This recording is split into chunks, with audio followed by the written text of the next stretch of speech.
আমরা সবাই জানি গত 12ই মার্চ বাংলাদেশে এসআর শিপ গ্রুপিনের একটা জাহাজ এমভি আব্দুল্লাহকে সোমালিয়া জলদস্যুরা পাইরেসি অর্থাৎ অ্যাটাক করার পর আটক করে ওদের জায়গায় নিয়ে গেছিল এবং দীর্ঘ 1 মাস ওরা কি করছিল, ওদেরকে আটকায় রাখছিল। অর্থাৎ বাংলাদেশের 24 নাবিক সহ এসআর শিপের জাহাজ এমভি আব্দুল্লাহকে আটক করে রাখছিল এবং আটক করার পর দীর্ঘ 1 মাস পর সেটা মুক্তিপণ্য টাকা দিয়া মুক্তিপণ্য করতে সক্ষম হয়েছে SR sheep.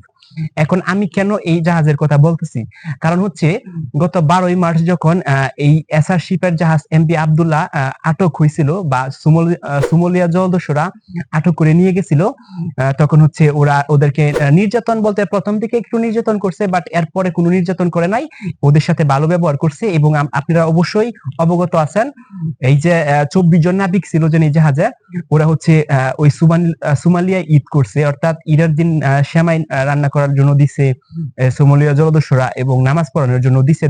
That is the good things maybe. এখন হচ্ছে যে এই যে আব্দুল্লাহ জাহাজটা আছে, এসআর শিপের যারা মালিক পক্ষ আছে তারা আশ্বাস দিছিল সবাইকে যে আমরা অবশ্যই সারায় আনা সক্ষম হইয়াম, সেটা হতে পারে মুক্তিপণ্য দিয়া বা যেভাবেই হোক, কিন্তু নাবিকদের যাতে ক্ষতি না হয় সেই বিষয়টা আমরা লক্ষ্য রাখা কাজ করবাম। এবং আমরা জানি সবাই যে এসআর শিপের আরেকটা জাহাজ ছিল জাহানমণি।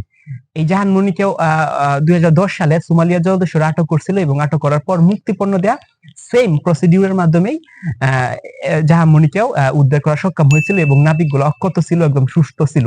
তো তারই ধারাবাহিকতায় এবারও এই যে এমভি আব্দুল্লাহকে তারা হচ্ছে উদ্ধার করা সক্ষম হয়েছে। এবং আজকে রাইট নাও আজকে দুপুর লাগাত বাংলাদেশে এটা হচ্ছে মানে বাংলাদেশে এই যে এমভি আব্দুল্লাহ ছিল এতদিন বাংলাদেশে হচ্ছে বাংলাদেশে আসবো এবং 23 নাবিক সহ।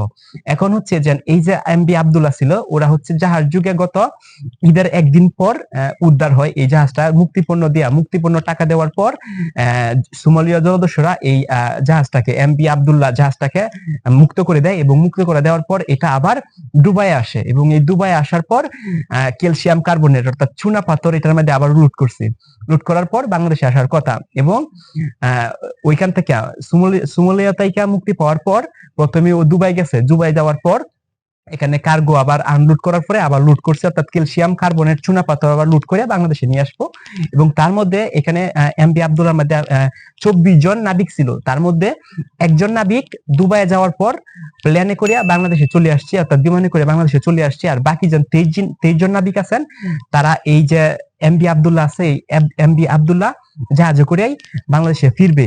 এবং আজকে রাইট নাও আজকে দুপুর লাগাত অর্থাৎ এটা বাংলাদেশে পৌঁছাইছে এবং এই বাংলাদেশে পৌঁছানোর পর বাংলাদেশে সম্মাননা দিছে এবং নানান অনুষ্ঠানের মাধ্যমে এই এমভি আব্দুল্লাহকে রিসিভ করা হয়েছে এবং নানান আয়োজনের মাধ্যমে এই নাবিকদেরকে সম্মাননা দেওয়া হবে। কারণ হচ্ছে যে এই নাবিকগুলো অনেক অক্লান্ত পরিশ্রম করার পর এসআর শিপের নানান অবদান রাখে এবং এই যে এসআর শিপের যে মালিক পক্ষ আছে তারা টাকা দিয়া এবং নাবিকদের কোন রকম প্রবলেম না হওয়ার মাধ্যমে বাংলাদেশে এটা নিয়ে আসতে সক্ষম হয়েছে।